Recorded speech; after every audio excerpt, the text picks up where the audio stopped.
साथियों आज है 28 नवंबर 2025। देखिए रेलवे ग्रुप डी का पेपर चल रहा है और आज की इस वीडियो में आज के पूछे गए पहले शिफ्ट के 100% रियल और ऑथेंटिक क्वेश्चंस देखेंगे।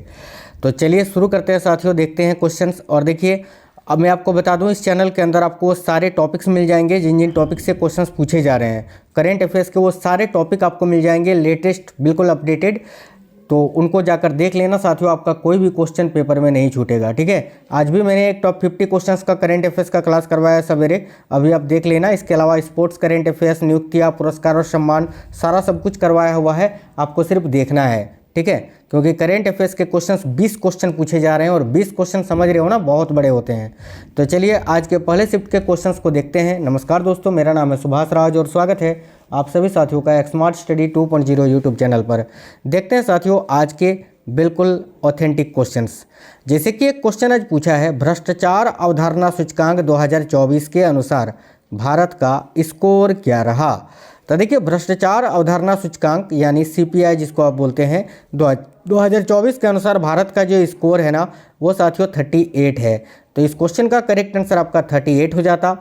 आने वाले शिफ्टों में आपसे पूछा जा सकता है कि भ्रष्टाचार अवधारणा सूचकांक 2024 में भारत का रैंक क्या है, तो याद रखिएगा 96वीं।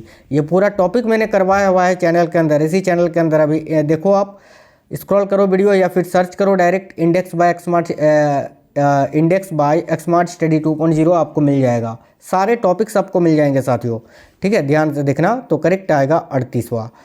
आगे देखिए नेक्स्ट क्वेश्चन है, US ओपन 2025 में महिला वर्ग का खिताब किसने जीता है। क्वेश्चन ऐसा था कि US ओपन 2025 में आरियाना सबालेंका ने किसे हराया था। तो इसका करेक्ट आंसर हो जाता अमांडा अनिसिमोवा को। ठीक है, देखिए आरियाना सबालेंका ने US ओपन 2025 में महिला सिंगल्स का खिताब जीत लिया है। आरियाना सबालेंका ने US की अमांडा अनिसिमोवा को 6-3, 7-6 से हराया था। ठीक है, क्वेश्चन था हाइड्रा किस प्रक्रिया से अपना प्रजनन करता है।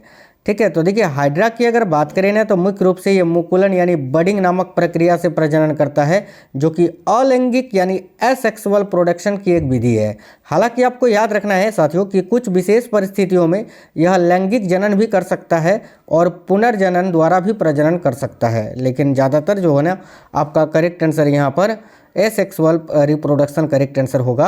और याद रखिए ये जो मुकुलन विधि से प्रोडक्शन मापना, ये जो मुकुलन विधि से रिप्रोडक्शन होता है ना, ये किस प्रकार का विभाजन होता है, तो समसूत्री। ठीक है, समसूत्री विभाजन साथियों याद रखना है। चलिए आगे देखिए अगला क्वेश्चन है, 2025 में किस क्रिकेटर को पद्मश्री से नवाजा गया।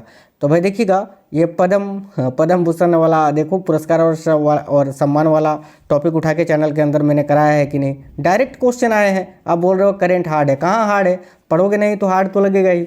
मैंने टॉपिक वाइज करवाया है यार, और भी करवा रहा हूँ, डेली करवा रहा हूँ, उनको देखोगे तब तो। 2025 में किस क्रिकेटर को पद्मश्री से नवाजा गया है। देखिए करेक्ट आंसर हो जाता भारतीय क्रिकेटर रविचंद्रन अश्विन को। ठीक है, क्रिकेटर पूछा था तो रविचंद्रन अश्विन हो जाता। हॉकी प्लेयर पूछे तो याद रखना PR रिजेश। ठीक है, देखिए इसी साल हॉकी खिलाड़ी PR रिजेश को पद्म भूषण से सम्मानित किया गया है, याद रखना। इसके अलावा फुटबॉलर पूछे तो IM विजयन को फुटबॉल के लिए पद्मश्री मिला है। हरविंदर सिंह को पैरा तीरंदाजी के लिए पद्मश्री मिला है। इसके अलावा एक नाम और याद रखना, सत्यपाल सिंह जिसको एथलेटिक्स के लिए पद्मश्री मिला है।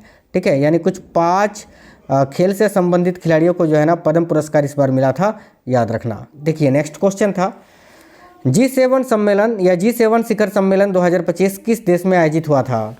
तो G7 जो कि 51वां G7 शिखर सम्मेलन था, ये कनाडा में आयोजित हुआ था। तो इसका करेक्ट आंसर आपका कनाडा हो जाता साथियों। ठीक है, देखिए G7 शिखर सम्मेलन 2025 कनाडा में हुआ था, जिसका आयोजन 15 से 17 जून 2025 को अल्बर्टा के कनानाइस्क में किया गया था। इस वर्ष यानी कनाडा में जो हुआ वो 51वां G7 शिखर सम्मेलन था, याद रखना।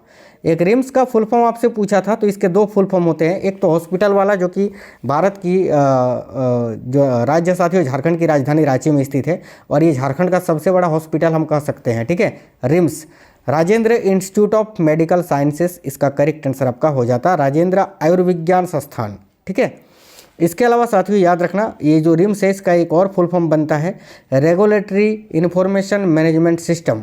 ठीक है। तो हो सके ये भी ये आपको ऑप्शन में दिया होगा, या फिर Rajendra institute of medical science दिया था। बच्चों का कहना है कि यही दिया था, Rajendra institute of medical sciences, तो यही आपका करेक्ट आंसर हो जाता। आगे देखिए क्वेश्चन था वर्ल्ड हेल्थ समिट 2025, ठीक है। वर्ल्ड हेल्थ समिट 2025 किस जगह पर आयोजित की गई थी? तो वर्ल्ड हेल्थ समिट 2025 की अगर बात करें तो ये बर्लिन जर्मनी में आयोजित की गई थी साथियों। तो बर्लिन जर्मनी यहाँ आपका इस क्वेश्चन के लिए बिल्कुल करेक्ट आंसर हो जाता। और एक चीज़ याद रखना कि अगर आपसे ये पूछा था कि वर्ल्ड हेल्थ समिट क्षेत्रीय बैठक कहाँ पर आयोजित की गई थी, तो इसका करेक्ट आंसर आपका नई दिल्ली हो जाता, ठीक है। देखिए उष्मा की ऐसा इकाई पूछा था, ठीक है, यूनिट ऑफ हीट। तो उष्मा की जो ऐसा यूनिट होती है साथियों, वो क्या होती है? जूल होती है। आप सभी को पता है, बिल्कुल जूल होती है। तो देखो इस क्वेश्चन का करेक्ट आंसर जो है ना, वो आपका जूल हो जाता साथियों, ठीक है। बिल्कुल जूल जो है ना, इस क्वेश्चन के लिए बिल्कुल करेक्ट आंसर हो जाता साथियों, याद रखिएगा जूल। आगे देखिए क्वेश्चन था अमीबा में कोशिका विभाजन किस प्रक्रिया के द्वारा होता है? तो बाइनरी फ्यूजन के द्वारा होता है यार, ये भी कोई क्वेश्चन था, ठीक है। देखिए अमीबा में कोशिका विभाजन किस प्रक्रिया द्वारा होता है? तो द्विखंडी विभाजन, यानी जिसको हम बाइनरी फ्यूजन बोलते हैं। याद रखना यह जो है ना अलैंगिक प्रजनन यानी एसेक्सुअल रिप्रोडक्शन प्रक्रिया है, जिसमें बिना युग्मक निर्माण के नई संतान उत्पन्न होती है। चलिए आगे देखिए क्वेश्चन था मुकुलन विधि में कोशिका विभाजन किस प्रकार का होता है? तो मुकुलन विधि में जो कोशिका विभाजन होता है वो समसूत्री विभाजन होता है, माइटोसिस जिसको आप बोलते हैं, ठीक है। यह एक अलैंगिक जनन की प्रक्रिया है जिसमें नए जीव आनुवांशिक रूप से जनक जीव के समान होता है, ठीक है। चलिए नेक्स्ट क्वेश्चन देख लेते हैं। आगे क्वेश्चन था उत्तल दर्पण की क्षमता किसमें व्यक्त की जाती है? तो उत्तल दर्पण की क्षमता जो है ना साथियों, पॉजिटिव यानी धनात्मक के रूप में हम व्यक्त करते हैं, क्योंकि देखिए उत्तल दर्पण की जो फोकस दूरी होती है ना, वो धनात्मक होती है साथियों।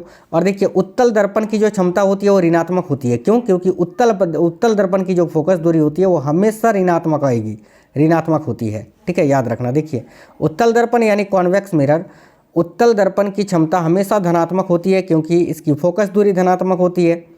और अवतल दर्पण की जो क्षमता होती है वो ऋणात्मक होती है क्योंकि उसकी फोकस दूरी जो होती है वो ऋणात्मक होती है, याद रखना। लेंस देखिए यह डायोप्टर की अगर बात करें ना, तो लेंस की शक्ति का ये मात्रक होता है। देखिए डायोप्टर यह लेंस द्वारा दर्पण की प्रकाश की किरणों को मोड़ने की क्षमता की माप की ऐसा इकाई है। देखिए जहाँ क्षमता P बराबर, इसकी अगर सूत्र की गणना करें तो P बराबर होता है 1/f, जहाँ f जो है ना ये फोकस दूरी है। देखिए न्यूटन की गति का प्रथम नियम क्या कहलाता है? तो न्यूटन की गति का जो प्रथम नियम है जड़त्व का नियम कहलाता है साथियों, लॉ ऑफ इनर्शिया। देखिए जड़त्व दो प्रकार का होता है, एक आपका विश्राम अवस्था का जड़त्व, यानी जब एक बस अचानक चलती है तो उसमें बैठे यात्री पीछे की ओर झुक जाता है क्योंकि उनका शरीर आराम की स्थिति में ही रहना चाहता है। और एक आपका होता है गति का जड़त्व, चलती बस के अचानक रुकने पर यात्री आगे की ओर झुक जाते हैं क्योंकि उनका शरीर गति की अवस्था में ही बना रहना चाहता है, ठीक है। चलिए एक इस प्रकार की अभिक्रिया आपको समीकरण दिया हुआ था और बताना था कि इनमें से ये किस प्रकार की अभिक्रिया है, उसका करेक्ट आंसर आपका विस्थापन अभिक्रिया हो जाता साथियों, ठीक है। चलिए आगे देखिए क्वेश्चन था जब हम किसी पत्थर पर जोर मारते हैं और पत्थर समान विपरीत बल लगाता है तो यह घटना न्यूटन के किस गति नियम का उदाहरण है? तो इसका करेक्ट आंसर हो जाता न्यूटन के गति का तीसरा नियम का उदाहरण, ठीक है। आगे क्वेश्चन था जब परावैंगनी किरणें शीशे पर पड़ती है तो उसका प्रकाश अधिक तेजी से चमकीला क्यों प्रतीत होता है? अब ये क्वेश्चन का लैंग्वेज जो मुझे सही से नहीं मिल पाया है, इसीलिए इसको छोड़ते हैं। आगे देखिए क्वेश्चन था भारत में 16 जुलाई 2025 को DRDO और सेना ने किस आकाश मिसाइल प्रणाली का सफल परीक्षण किया था?